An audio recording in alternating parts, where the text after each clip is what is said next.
Halo semuanya, perkenalkan saya Triana Novitri, mahasiswi program Kampus Merdeka Studi Independen bersertifikat Sekolah Ekspor. Saya akan melakukan review dan memberikan tanggapan saya terkait cuplikan video Menteri Perdagangan Republik Indonesia, Bapak Budi Santoso, dalam membeberkan strategi selamatkan industri dalam negeri. Berdasarkan cuplikan video tersebut, pemerintah Indonesia berfokus pada pemberdayaan UMKM untuk memperkuat posisi produk dalam negeri di pasar domestik maupun internasional. Saya melihat kebijakan yang diterapkan oleh pemerintah dalam konteks Free Trade Policy ini bertujuan untuk meningkatkan daya saing produk lokal, memperluas pasar ekspor, dan mendukung UMKM agar lebih siap dalam menghadapi tantangan pasar global. Kebijakan ini terdiri dari 3 program utama. Yang pertama itu adalah pengamanan pasar domestik. Tujuan dari kebijakan ini adalah untuk melindungi pasar dalam negeri agar tidak didominasi oleh produk-produk asing. Indonesia memiliki pasar yang sangat besar, maka dari itu pemerintah ingin memastikan bahwa produk lokal dapat bersaing dengan produk impor.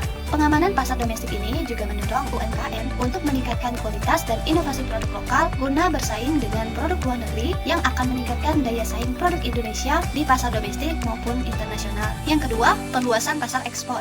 Perluasan pasar ekspor adalah langkah yang sangat positif bagi Indonesia, mengingat pasar domestik yang sangat besar tidak selalu cukup untuk mendongkrak pertumbuhan ekonomi.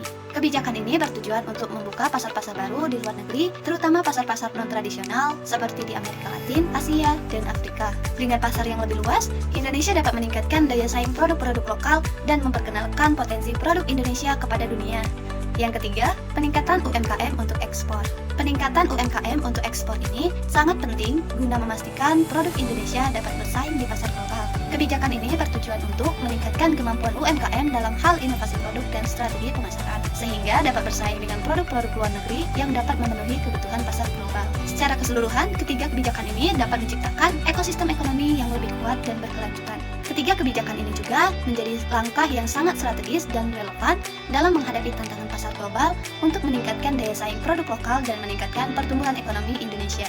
Menurut pendapat saya, analisis strategi selamatkan industri dalam negeri yang diungkapkan oleh Bapak Budi Santoso selaku Menteri Perdagangan Republik Indonesia sudah sangat komprehensif dan mencakup berbagai aspek penting yang perlu diperhatikan untuk memperkuat posisi Indonesia di pasar internasional. Saya juga sangat setuju dan mendukung kebijakan yang diterapkan oleh pemerintah untuk memperkuat sektor UMKM dan meningkatkan ekspor produk-produk lokal. Pemerintah juga harus memastikan bahwa kebijakan ini dijalankan dengan bijak guna menjaga keseimbangan antara melindungi industri domestik dan mendorong kompetisi yang sehat. Saya yakin dengan pendekatan yang lebih terintegrasi dan kolaboratif, Indonesia dapat meningkatkan ekspor sekaligus melindungi industri dalam negeri dan memperkuat posisi Indonesia di pasar global dalam jangka panjang. Sekolah Ekspor selalu dari Indonesia untuk dunia.